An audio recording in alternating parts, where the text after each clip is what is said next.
This is the Horse Radio Network. This is episode 48 of the Dressage Radio Show on the Horse Radio Network. We would like to thank our sponsors, Kentucky Performance Products. They offer supplements designed to give you the most value for your dollars. Visit them at kppusa.com.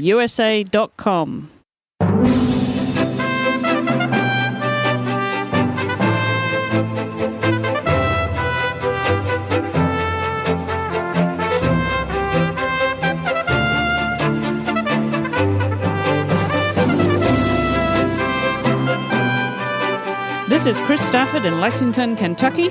And I'm Catherine Haddad in Fechte, Germany. And you're listening to the Dressage Radio Show. Hi, Catherine. Welcome back. Thank you, Chris. It's nice to be back. Well, it's been a few weeks since we spoke, and I know you were heading off to celebrate your 21st birthday or somewhere down in Den Bosch, right?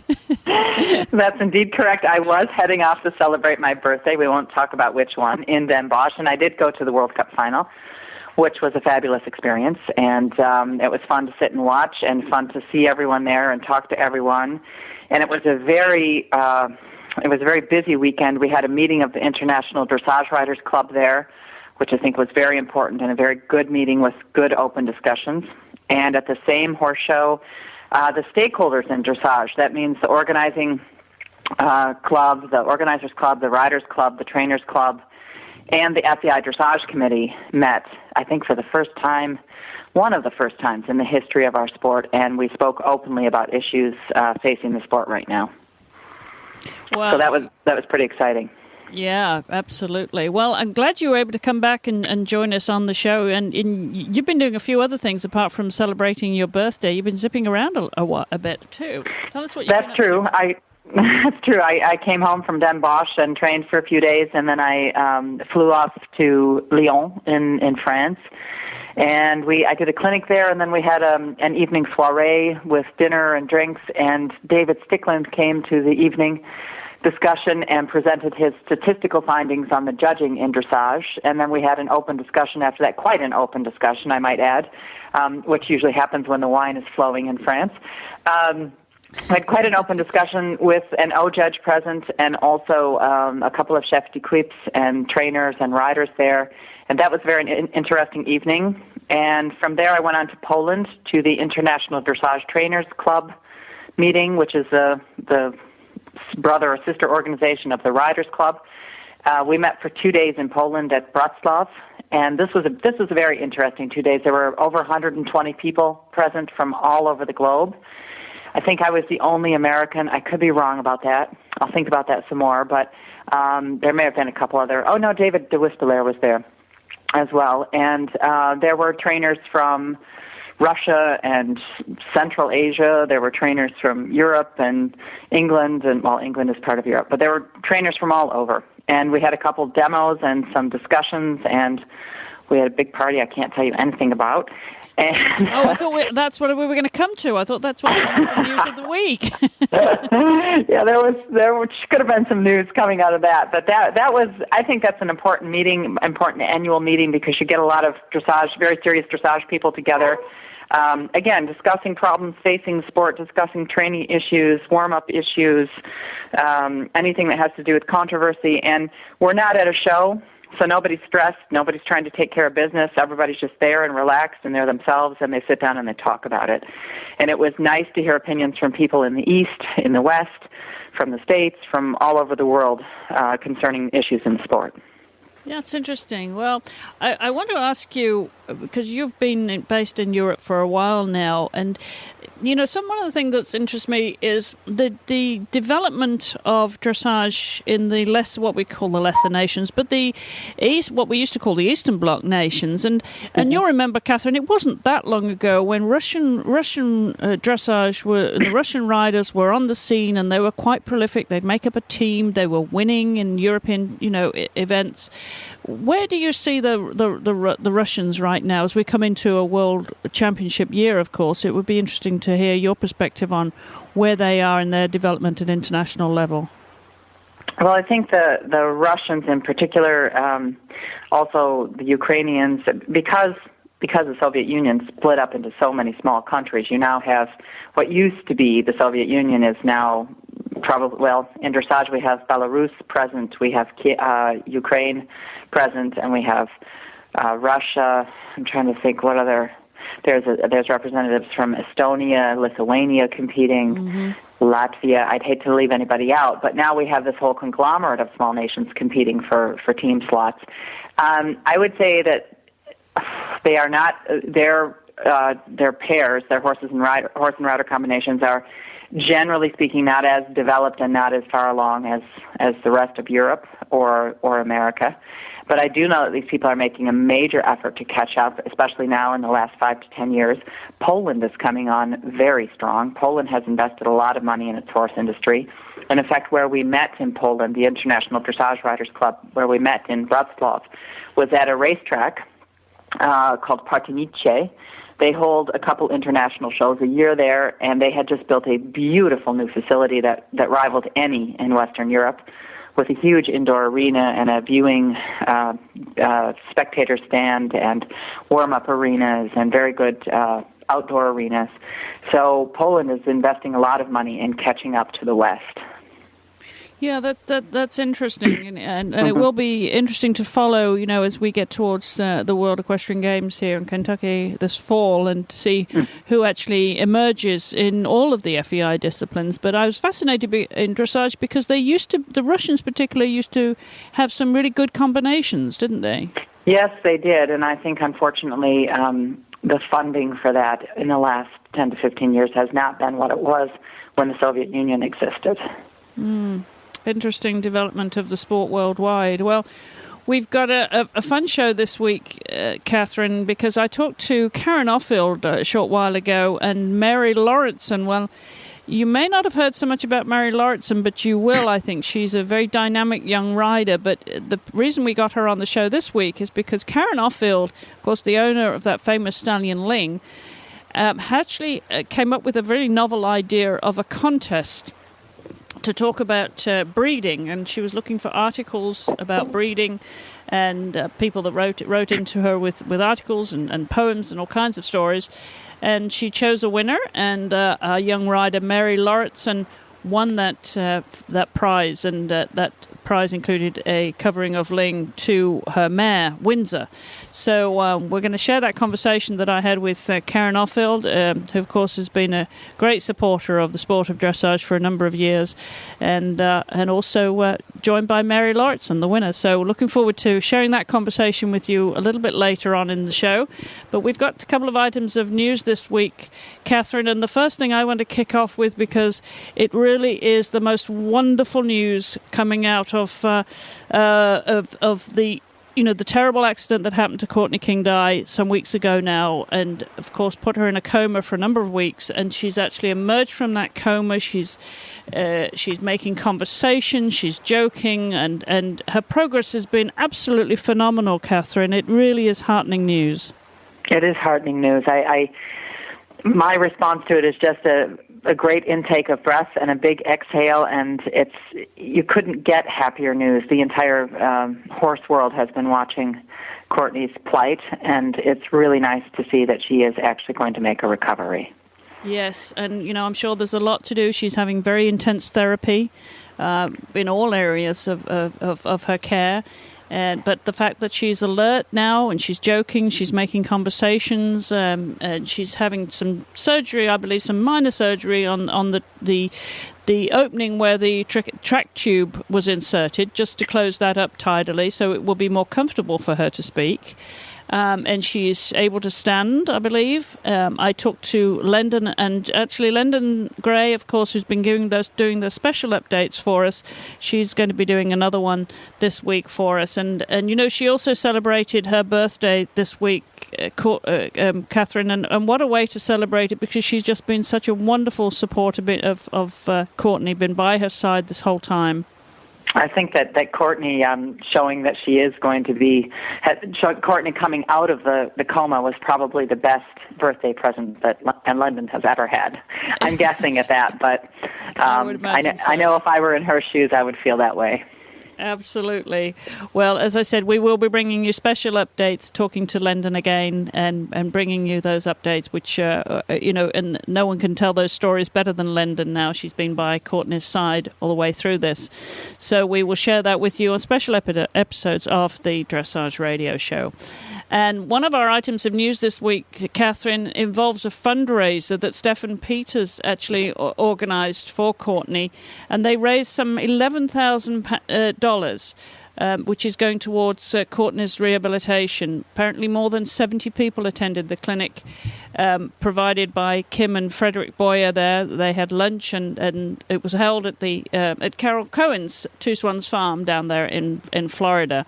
So a wonderful, wonderful initiative there, and our thanks to Stefan for being behind that. And there was also another Wellington fundraiser for the Equestrian Aid Foundation and for Courtney. And hunter trainer Charlie Weaver also suffered an injury in a horse accident this winter.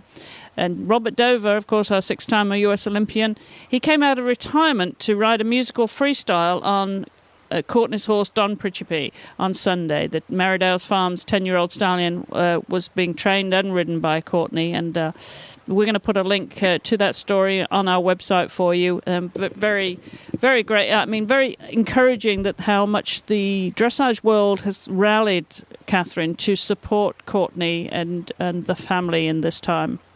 Absolutely. I think it's just a fabulous thing that the whole community has stepped forward to try and help her in this time. I think that speaks very well for all of us. It certainly does. Well, we have another item of news this time from the Dressage Foundation. They've announced that 4 riders will go to Europe on the Foundation's Young Rider Olympic Dream program, which is now in its 9th year. The program is funded and administered by the Foundation. The 2010 trip is planned around the North America Junior Young Rider Championship, and they will leave immediately after the final selection trial and return 3 weeks before the championship. Those tentative dates are June 28th through July 8th. The program is open to the Foundation's advanced young riders, 4th level or above, age 16 to 21, and to 22-year-old graduates of the 2009 Advanced Young Rider program. Participation in the NAJYRC is not actually required. And we will put a link on our website to the Foundation's contact where you can submit applications. And, that's a fun initiative, Catherine, for these young riders to get involved. It sure is. It sure is. And I hope they come visit me. They always say they're going to. Michael Poulin always asks me if it's possible to come visit my stable and watch the training, and I always say yes, and then it never happens. So maybe this year it will. Well, maybe they will. Maybe they'll listen to the show and take you up on your offer. That would be great, because I'd love to have some young riders in my stable. There you go. Well, we're going to take a short break here for a commercial, and then when we come back, we're going to hear from our guests this week, Karin Offield and Mary Lauritsen. So don't go away. We'll be back in just a second.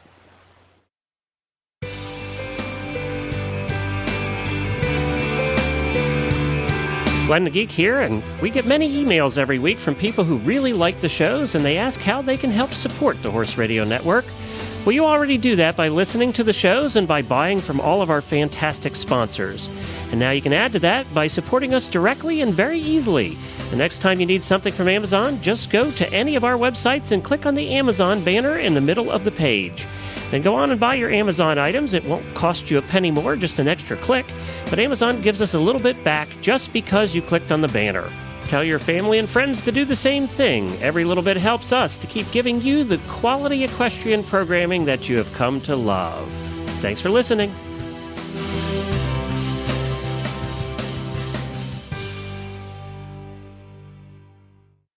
Our guest, Karin Offield, is known to many of you in the dressage world. She's been such a great supporter of the sport for many years, and she came up with this wonderful initiative inviting a contest where people could write in with their stories about breeding.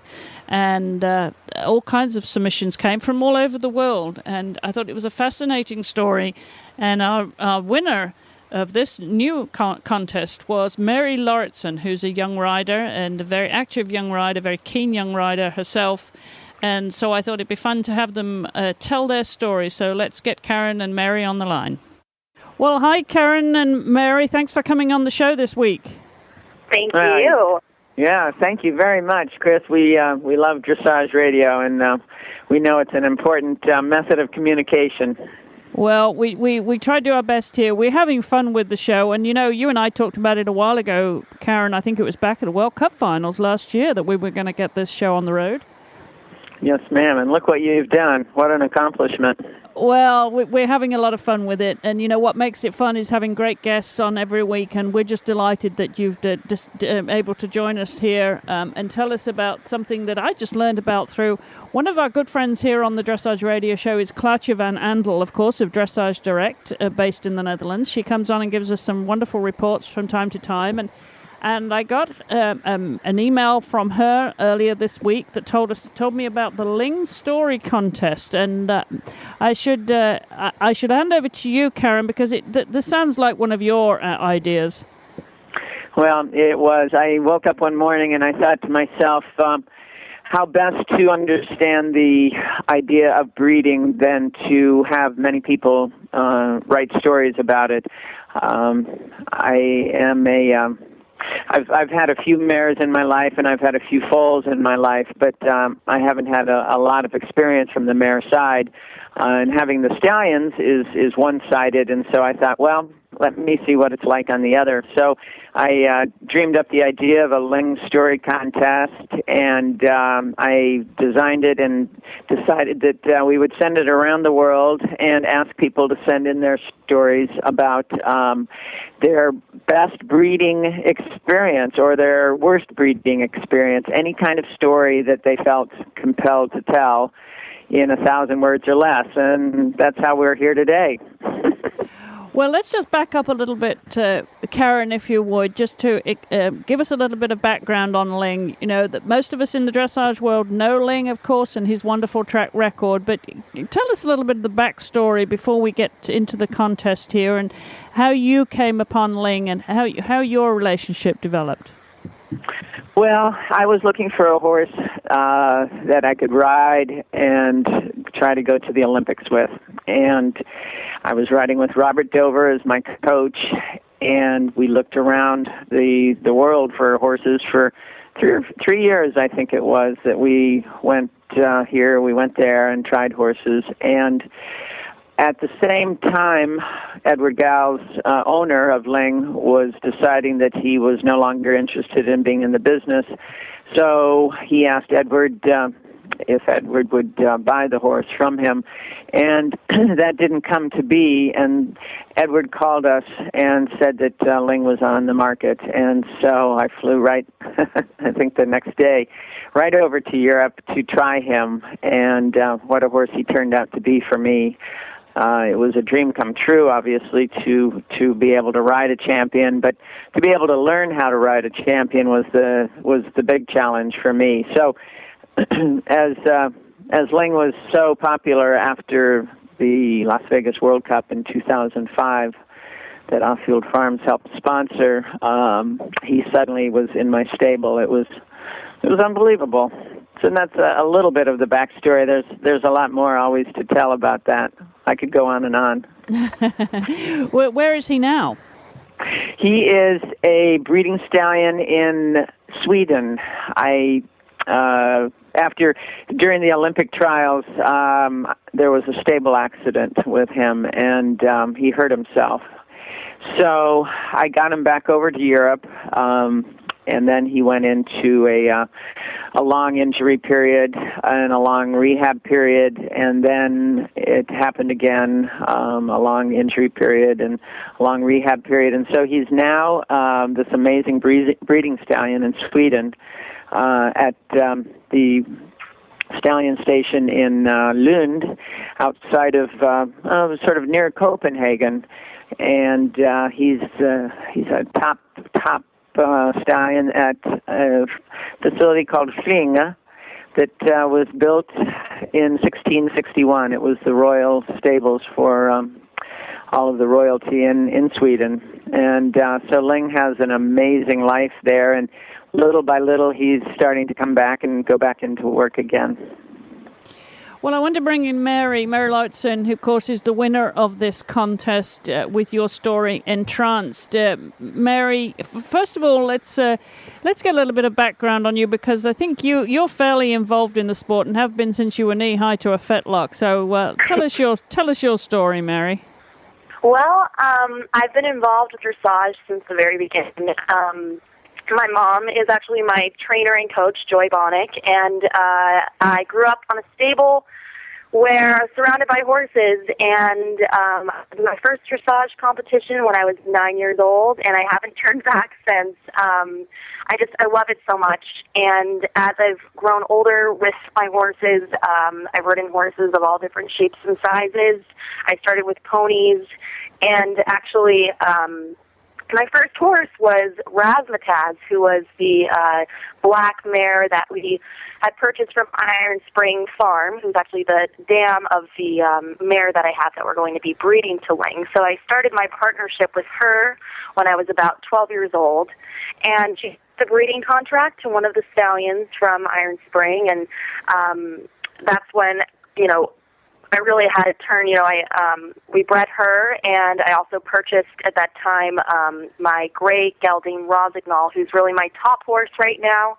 I'm doing the FEI Young Riders for my last year this year with him, and I've been with him now for about 6 years, and it's been an amazing experience. He's really been my top horse and who I've learned the most. I got him as a young horse, and the two of us have really just been learning together, which has been an incredible experience. So really, I'm involved a lot with competition, and I've worked a lot with the United States Dressage Federation, serving as the president of the Youth Executive Board. Of course, I love all aspects of the sport, in the saddle, out of the saddle. I love meeting new people that are involved with the sport and doing what I can to promote it. Well, we should also mention that you're doing double duty right now. You're still finishing up your education, right? You're at Emmanuel College in Boston. So how do you juggle those two lives? Well, it's very difficult. Our farm is about 30 miles west of Boston, so while I'm in school, I have to time during the weekdays and, of course, during the weekend to come out to our farm to ride.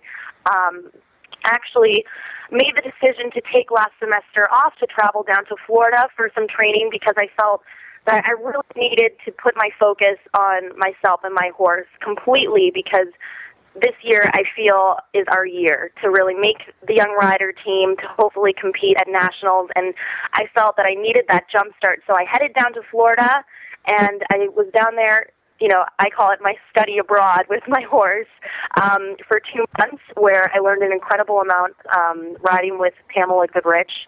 And so that was actually really super, and probably one of the best decisions I've made to actually take the time off from school, because the way I feel about it is that I can finish school at any time, but I only have this last year to do Young Riders. So I do plan to return to Emmanuel and finish my education, but I thought it was really important to do what I did. Well, you've obviously developed some writing skills there, Mary. How did you hear about this contest and enter your story called Entranced? What inspired that? Well, I check out Karin's site quite often. She's always updating it with new news. Actually, that's what the little tab says on her website. So I'm always checking that out, and I saw the news about this contest, and I was like, hey, I'm in love with this stallion. I always have been.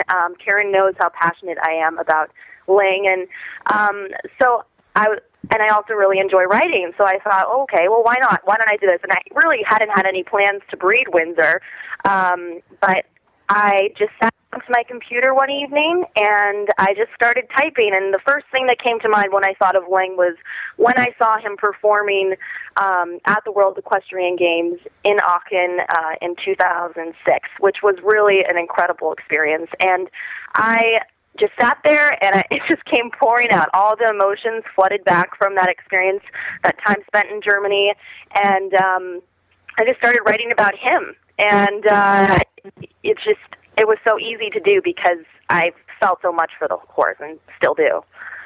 Well, I know, Karin, you had a number of entries to this, multilingual submissions, in fact, stories and poems.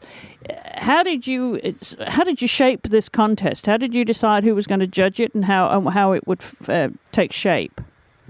Well, I think I tried to shape it so that it was simple. I'm a little technically challenged myself, so I chose 2 judges in America, and I chose 2 judges in Europe. I chose people that I knew. I didn't go to a stranger and say, will you judge my Ling story contest? So I thought I'd start with my friends, and sure enough, they all said yes. And on February 19th, I think it was, I put the story contest on my website. I posted it on the Chronicle of the Horse breeding website and several other social networks, and I wanted to see how far we could get with word of mouth and with the internet, and I was so pleased with the response. But you yourself didn't actually judge it. Tell us about the judges that you chose. Well, I chose Trish Quirk out in the West Coast because of her great interest in breeding and her participation in the world of breeding. I chose Kathy Hickerson, who's a breeder, and she does so much in the United States and in Europe. I chose Malka Karki, who I worked with on the breeders' meeting at Las Vegas in 2009, and I chose Clarja Van Endel because of the Dressage Direct. And those 4 women were just amazing to work with. And then I went to the biggest part of the puzzle is that I went to my big sponsor is the Horse Connection magazine in Colorado, and they are going to post the winning stories in their late fall edition during the World Equestrian Games. And so it's just it's synergy. It's like you come up with an idea and you go, okay, well, let's do this and let's do that, and look what happened. And the fact that Mary was chosen. I wasn't a judge. I knew the backgrounds on everyone, but the judges knew. They didn't know the author's name or their biographies or anything. They just had the story. And so I was the person that sent all the stories to the judges and pulled it all together. So it was so much fun. It was really exciting. Well, it was a great idea, Karin. I don't know if this has ever been done before, but you've set something up now. I mean, what do you do next with it? I get a data technician to take my place, and maybe I'll do another one. I need lots of lessons, or I find someone that has lots of lessons. It was hard to do on the computer. I think the old-fashioned way of sending them in, by mail might have been easier, but hey, we did it, and we got it pretty much in on deadline, and so we had the Easter weekend right in there, which caused some people some stress. But I was so proud of everybody involved. It was fantastic. Well, Mary, you must be delighted. Again, congratulations on winning this. And you mentioned that she's going to be bred to your mare, Windsor, who's by Contango. Tell us a little bit about her. Well, as I mentioned also, I'd owned her mother, Razzmatazz, who was the mare we purchased from Iron Spring, and so we bought her as a prospect for me as a young rider, and we decided that breeding was the best option, and so we bred her to Contango. Razzmatazz is by Glendale, so she's got another great stallion in her blood as well. Excuse me. So we have had Windsor since day one. I saw her literally hours after she was born. So I've known the horse from the very beginning. And I took and trained her with my mom. And she's an absolutely lovely horse. She is beautiful black, great conformation, and a super attitude. So she's a really exciting horse. Currently, she's schooling third level. She's 7 years old, and she definitely has a show background as well. She actually started, she was in the show ring at the yearling.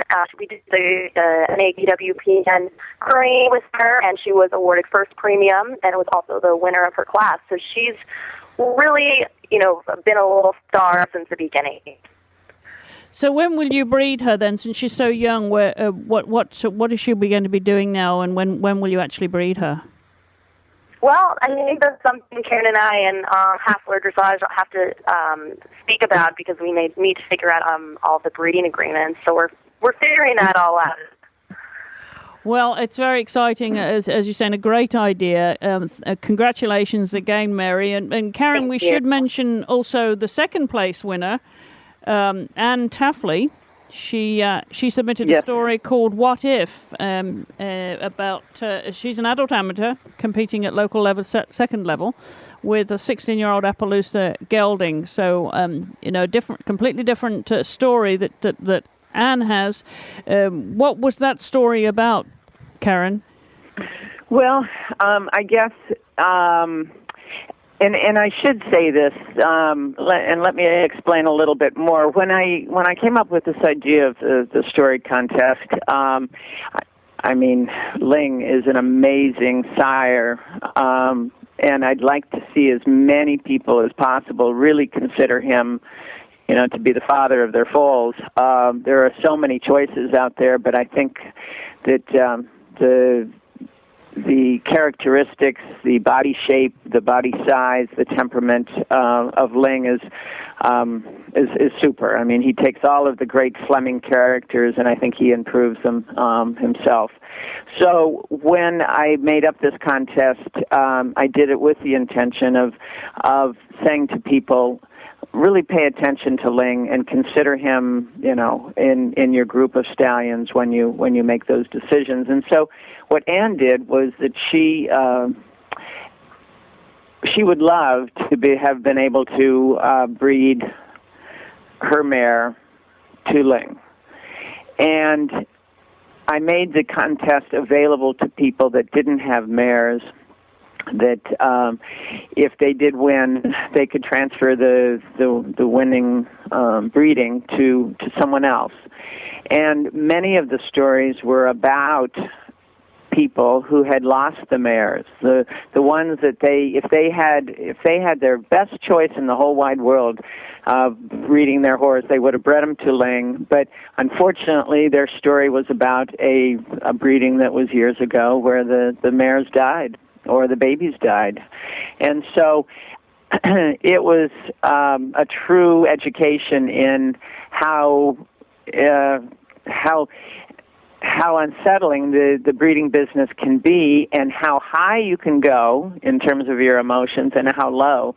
And so I found that to be very interesting, and Anne wrote a story that really nailed that idea. And I can't tell you too much more about it, because we want everyone to read the Horse Connections story, and in their WEG edition, so that we can present the winners there. You know what I'm saying, Chris? I get the message. Well, we will put a link on our website for you there, Karin, to your website, and also to Mary and your website at Cadence Farm. Mary, thank you both so much for joining us. Again, congratulations, Mary, and congratulations to you, Karin, for coming up with such a great idea. Well, thanks, Chris. I am so proud of Mary, and I'm so proud of everybody that participated. It's, writing is a great thing, and I think I might have found some terrific writers out there. I think Clarja and I are going to call them up and say, hey, you want to write some stories? There you go. What a great idea. We've got some budding journalists out there. There you go. All right. Well, I hope you'll come back and see us again sometime, Karin. And Mary, we'll be following you at Young Riders this year, and maybe we can catch up with you. Maybe we can get a report from Young Riders from you. How about that? Of course. I would be more than up for that. All right. Well, you've got a date. Well, thanks again, both of you, for joining us here on the show this week. Absolutely. Thank you. You guys take care out there. Well, fascinating. I think, the things that we do for breeding these days, Catherine, to promote breeding and promote stallions, it's become so specialized, doesn't it? It's become such an important part of the sport. Oh, absolutely. And you see that in tenfold here in Europe and especially in Germany. The promotion of stallions and the promotion of breeding in general is huge. The marketing that comes out of this country is very big. It certainly is, and we've really caught on over across the pond here in the States to develop those breeding programs here, and so that we're not totally dependent on imports. I think that's great. Well, we're going to take another break for our sponsors, Kentucky Performance Products, and when we come back, we're going to hear from Catherine with her tip of the week. So don't go away. We'll be back in just a second. You can count on Kentucky Performance Products to provide scientifically formulated, research-proven products that target specific challenges facing your horse. In the spring and summertime, one of those challenges is the heat. Horses sweat, and when they do, they lose critical electrolytes that play a major role in optimal performance. Loss of electrolytes can cause fatigue, muscle weakness, and dehydration. Horses offered supplemental electrolytes have less stress-related problems. They rebound from exercises sooner and return to feed quicker after exercise. Summer Games electrolytes from Kentucky Performance Products were developed for the elite athletes competing at the 1996 Atlanta Olympics. Its research-proven formula replaces the electrolytes and trace minerals lost when horses sweat. Its concentrated low-sugar formula provides more electrolytes per dose than many leading brands. When your horse sweats, replenish his losses with Summer Games electrolytes. Brought to you by Kentucky Performance Products, helping you keep your horses healthy, sound, and competitive. Visit them at kppusa.com. That's kppusa.com. Well, thanks to our sponsors, Kentucky Performance Products, are very, very faithful supporters that make this show possible, so don't forget to support them by visiting kppusa.com. Well, Catherine, we're coming to our tip of the week, and I think it's something that's a fascinating to you too, because you've been learning some new tricks, haven't you, and new aspects of saddle fitting. Yes, I have. And when you talk about saddle fitting, most people talk about fitting the saddle to the horse, which is, of course, extremely important. But I also believe that fitting the saddle to the rider is just as important. And I mean, I'm one to talk. I've ridden in the same saddle my whole life. I've always been a huge fan of Steuben, and I've always ridden in what has been referred to as the Steuben Schultheiss, which is a Steuben Tristan Extra. And it's a saddle I still enjoy riding in every day, and I will never part with it. However, due to the intervention of Frank Steuben, who is the head of the company down in Switzerland, I don't know if you know this, but Steuben has 3 different locations, and Switzerland is one of them. He insisted, and I do mean insisted because I'm the most skeptical person in the world, that I try a newly designed seat with some new technology in it that's called Biomex technology. And Biomex is not invented by Steuben. It's an invention of a Swiss company called Biomex, and they design seats and sitting places for people who are working and doing sports. For instance, bicyclists can have a Biomex seat now. And it's supposed to biomechanically help your body to alleviate stress while you're doing whatever activity you happen to be doing. So I agreed to try this saddle very skeptically, and I have to tell you, I think it's a revolution in dressage saddles. And I've done nothing but enjoy the new seat. And so I actually rang up Mr. Steuben and said, hey, you were right. I like the new technology. I need to know more about it. And he invited me down for a tour of the factory.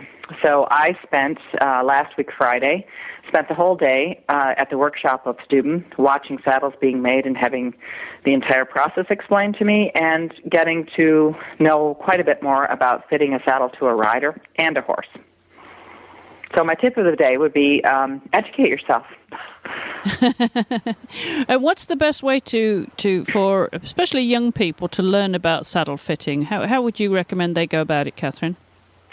Well, I think if you have anyone in your area who knows anything about it, who is an expert in it, you should certainly talk to them and listen to them. I know that if you have a Steuben dealer, I found this out last week, if you have a Steuben dealer in your area, they probably can put you in contact with someone who is specifically trained in saddle fitting. So, and most of these people are quite willing to talk to anyone who is interested. There are, of course, books written on the subject. Your source of information is just as important as the information that's passed on to you. So look for something that perhaps other people recommend to you. And I think the classical old rules about saddle fitting more often than not still apply. But at the same time, I think we have to be open to some new technologies and some advancements in that area as well. Well, interesting. And we'll look forward to hearing some more about that. Maybe we should get Frank on the show. I wonder if you'd like to come back so we could have that conversation with you both. That would be great. I spent a lovely day with him in Lucerne, Switzerland, and learned a lot, and I'm sure he'd be willing to talk about it again. And it was a very interesting day for me, I have to say. Great. Well, we want, as well as entertain, we also like to educate here on the show, so I think that would be a wonderful opportunity. So let's plan on doing that, say, in a couple of weeks' time, Catherine. Okay, excellent. All right. Well, that about wraps it up for this week. I want to remind everybody how they can reach us here at the Dressage Radio Show. You go to dressageradio.com, of course, to follow our show notes. You can visit our fan page on Facebook. We keep that active. And we also let you know what's happening through Twitter at Horse Radio. And also I post things via Chris E. Stafford. You can follow me, Chris E. Stafford, on Twitter. You can also contact us by writing to me at chris@horseradionetwork.com. If you have any comments or questions for Catherine, I'll be sure to pass those along too. And you can leave a voicemail if you prefer at 270-803-0025. And I want to take the opportunity, of course, to thank our sponsors again who make this shows possible, and we ask you to support them. And I also want to thank our editor, Brian, for stringing this all together every week, and for Glenn the Geek, keeping our shows on the road. And to remind you all about the other radio shows here on the Horse Radio Network, because we have a very busy week next week here in Kentucky. The Eventing Radio Show will be bringing you daily coverage from the Rolex Kentucky 3-day event in the Kentucky Horse Park. And the Dressage Radio Show, of course, and the Jumping Radio Show will bring you updates and news from the test events which are taking place in conjunction next week with the Rolex Kentucky 3-day event. And there'll be the test events for the World Equestrian Games, where they test all the systems, make sure everything is running the way it's supposed to run in time for the World Equestrian Games. So we'll be bringing you updates on those two shows. And I also want to point out that the 2010 radio show, which is all about the World Equestrian Games, and my friends over there, Glenn the Geek and Samantha, co-host that show, they will be bringing you a special episode of all the test events. So check those out too, all part of the Horse Radio Network family. So that about wraps it up, Catherine, for this week. That's great. It was really fun to be back on the show. So, you know what... Heather Blitz, our friend, who is also one of the co-hosts here on the show, and I know she's a good friend of yours. Well, she started something a week or so ago, when last time she was on the show, with a joke of the week. Do you have any ideas? I mean, do you think we should keep this tradition going now that she's said? I think it's I think jokes are, I think if you can make people laugh, it's one of the best things in life. So, it's just a rather spontaneous request, but I think I can probably come up with one for you. Do you think you can? Good. Yeah. So there's, let's see, I got to remember the punchline, first of all. These are my weird animal jokes. There's, a frog who calls up the psychic hotline. And the psychic tells him, you're going to meet a beautiful young girl who's going to want to know everything about you. And the frog says, whoa, that's great. Am I going to meet her at a party or what? And the psychic says, no, next semester in biology class.